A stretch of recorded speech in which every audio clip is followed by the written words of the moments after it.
là-dessus, en tout cas des connaissances là-dessus. Monsieur. Donc, je m'étais présenté tout à l'heure, Ibrahim El Ali du Liban, l'écologiste de service.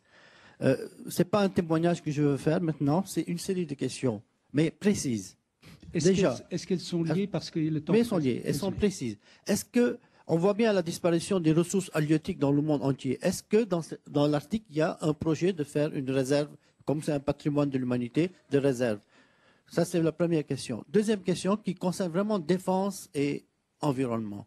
On voit bien que la défense, avec les moyens de satellite, elle a des moyens de surveillance, par exemple, du réchauffement climatique et tout. Est-ce qu'il y a des échanges entre les ministères de la Défense et le ministère de l'Environnement ou bien les savants pour déterminer, ce serait vraiment intéressant, ou sur la mer Méditerranée ou dans la région arctique, de voir des balises pour voir la montée des eaux ou bien le réchauffement climatique. La défense a des moyens que les ministères de l'Environnement ne pourraient pas avoir, par exemple. Deuxième question. Ensuite, une question encore très rapide et brève. On voit bien, le colonel en avait parlé à Sarajevo, par exemple, on a des frappes précises, par exemple, et on évite des ponts. Donc, on peut déterminer la responsabilité maintenant de façon claire sur les dommages en environnement en cas de guerre. Pourquoi ne pas, tout simplement, je ne veux pas dire une justice internationale, mais avoir des dommages condamnés, en tout cas créer une justice pour condamner en cas de dégradation de l'environnement en cas de guerre. Enfin, on ne peut pas parler de défense et environnement sans parler du retraitement des déchets nucléaires. Ça, c'est capital. Donc, je voudrais bien un petit éclaircissement sur ce sujet. Et j'espère que ma série de questions fait avancer le débat, tout simplement. Merci beaucoup. Je réponds à votre première question, si vous me permettez. Comme on l'a rapidement rappelé, donc, il y a toute une partie de l'océan qui, au regard du droit, est patrimoine commun de l'humanité. Donc il n'est pas utile de le demander, c'est fait, c'est ratifié, c'est concerté, enfin, c'est immodifiable. Les projets qui consistaient à imaginer étendre cette zone classée patrimoine commun de l'humanité au-delà de la zone internationale sont parfaitement déraisonnables puisqu'il y a une convention internationale qui, sur ce point, a statué. Et on ne va pas imaginer aller déposséder les États riverains de leurs droits souverains dans les zones économiques. Pour autant, il y a des projets, notamment de la part d'un certain Scott Borgerson, américain, qui est consultant aux affaires étrangères des États-Unis, et qui a imaginé une manière de renforcer la protection des environnements dans les zones économiques exclusives, sans pour autant, encore une fois, prétendre modifier, parce que vous comprenez que modifier une convention comme celle de Montego Bay, c'est, comme on dit de façon un peu vulgaire, une usine à gaz. Ça va prendre des années, enfin, si ça se faisait d'ailleurs. Donc, je crois qu'il faut se débarrasser d'une idée qui a été souvent agitée et qui consistait à dire, puisque l'Arctique et l'Antarctique sont les deux pôles de la planète, faisons en Arctique ce qu'on a fait en Antarctique. Alors je rappelle que l'Antarctique est protégé par un traité signé en 1959, dont on vient de fêter d'ailleurs le 50e anniversaire, et un certain nombre de conventions et de protocoles, dont le protocole de Madrid, qui est, disons, la convention de protection globale de l'environnement de l'Antarctique. Et vous savez qu'en Antarctique, eh bien, il n'y a aucune activité d'exploitation ou d'exploration autorisée. Alors, peut-on parler de territoire? C'est un continent qui est géré par 47 États, 48, je crois, aux dernières nouvelles, avec la principauté de Monaco. Et donc, il y a eu certains esprits inspirés.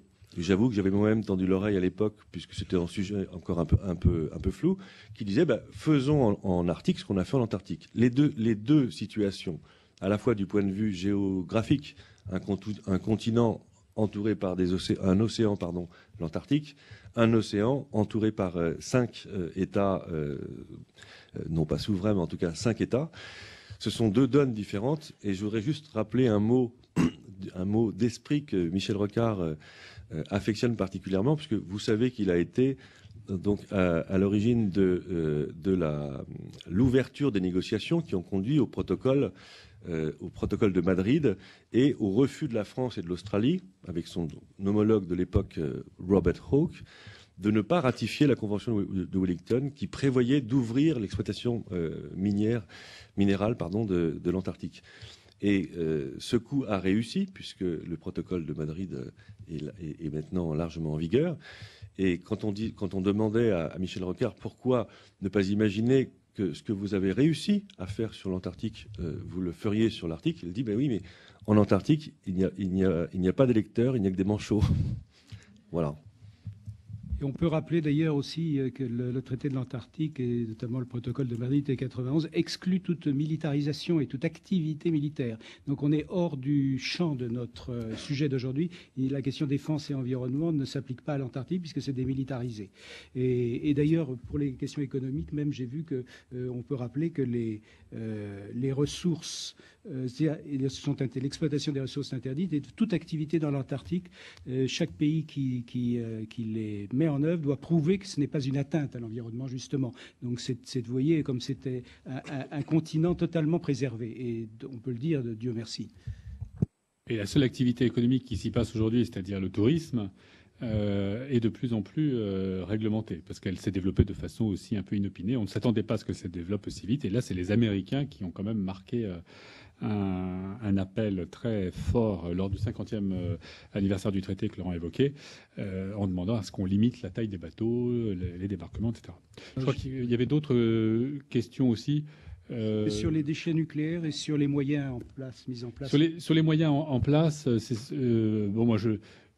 déjà, il faudrait les inventorier. Et il y en a beaucoup qu'on ne connaît pas, parce que, comme vous le dites, ils sont militaires.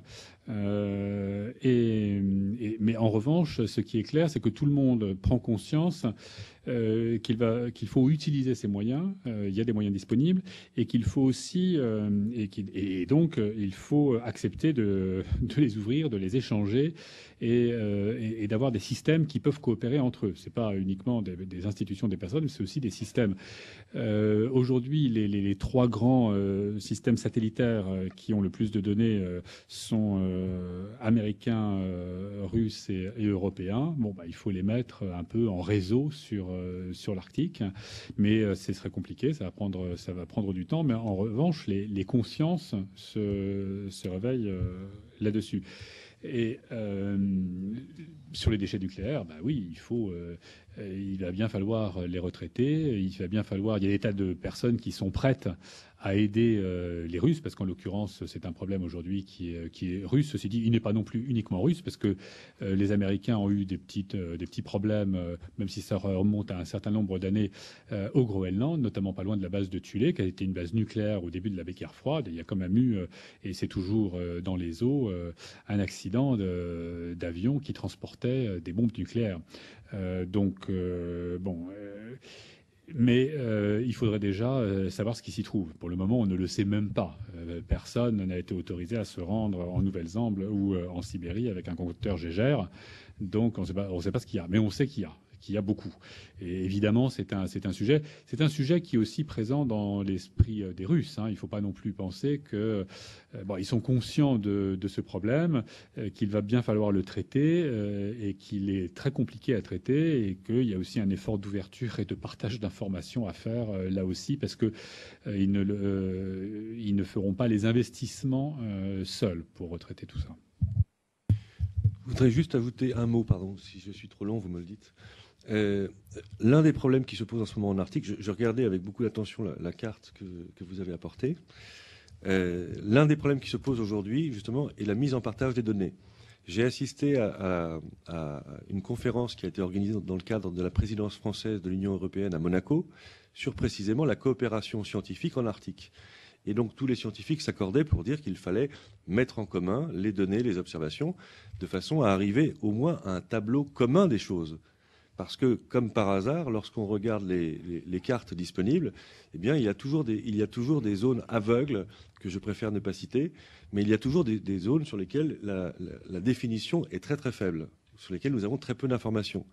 Et ce que je crois important, pour l'avoir d'ailleurs négligé par le passé, c'est qu'au fond, si la coopération scientifique est aussi importante alors qu'il y a un enjeu politique, économique, juridique, comme vous le rappeliez, tout aussi important, c'est pour commencer par construire un tableau commun des choses, un tableau commun des problèmes quand on parle de protection de l'environnement ou de déchets, de quoi parle-t-on? Si les États concernés, directement ou indirectement, ne peuvent pas s'appuyer sur une base commune, de quoi parlons-nous?